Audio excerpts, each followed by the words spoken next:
Welcome back to another beautiful day at Backyard Steve. If you were here, I'm going to assume you're here for one thing, and that is the drive shaft is gone on your Infiniti G37. I am dirty. Okay, I'm gonna admit, like, obviously I'm a technician, but I was out of town when this problem occurred, so I am guilty of watching other people's videos. And I gotta say, there's a lot of bad information out there. Like, I didn't use a service manual or anything to look at this. I just did it, and I don't understand. Like, I saw one video where a guy fought for 2 days to get his front drive shaft out. I saw another one where a guy cut part of the cross member out. I'm gonna show you what I did, and I'm this far into it because I wanted to confirm it was gonna work before we actually went ahead and made this video. And then I'm gonna reassemble it all, and I'll tell you the steps I took to get it out. I'm about 40 minutes into this project, and I've got the front drive shaft in.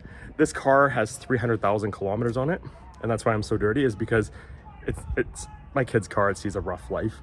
He has to drive a lot of grid road to get to school. So let me show you what we got here. So this is the front drive shaft we took out, and that's the broken yoke and U-joint, which to the best of my knowledge is non-serviceable. Now, underneath the car, what we did here was I took this cross member out. This is the one the guy cut, and it's just some 14 mil bolts to take it out. And it's just, I started putting it back in a few minutes ago before I decided to make this video, so I got one bolt holding it right now. But you can see the drive shaft is in there, right there. And it's no problem. Like, one guy spent 2 days doing this. So I do have the torch out. There was some corrosion on the aluminum and steel bolts here, so I got that done. But I'll get it together. I didn't want to take the cat out like a lot of people do, because these bolts are going to be a nightmare if I have to drill them out. So on that note, I'm going to get it back together here, and then I'll walk you guys through the steps I did. And I don't think I'll have an hour into this thing total. So there's a lot of bad information out there. Don't listen to everything you see online. Don't listen to me. Just, yeah, do what you can. All right, and we're back, and we're a little dirtier. Okay, let's go into the car. I'm gonna show you guys how I took this out without removing the catalytic converter. Step one, get the car in the air, way in the air. Not a little bit, get it up. You know, this is up to my waist on the front, 3 feet in the air. Going under the car. All right, so step one. First, I removed the bracket for the cat converters to get room there by removing these two 14 mil bolts and the 13 mil bolts or nuts on either cat. Then next step, I took out this cross member right here. So there's two 14 mils here, two over there, and two nuts in the center. You want to use a jack to support it so it doesn't fall down on your head.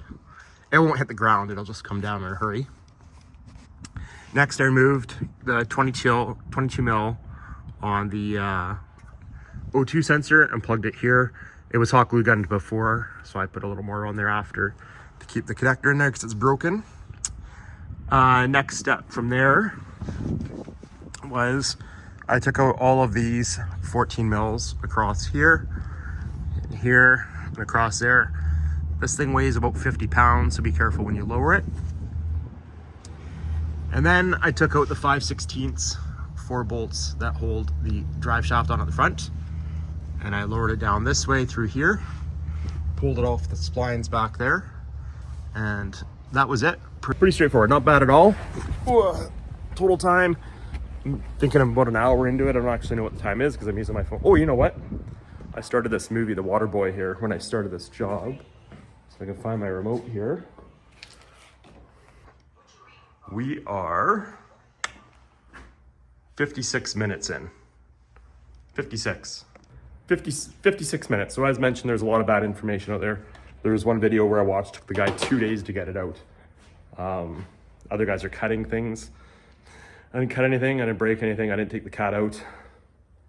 Shouldn't be too difficult. All right, hope this helps you guys with your front drive shaft removal on your Infiniti G37 all-wheel drive.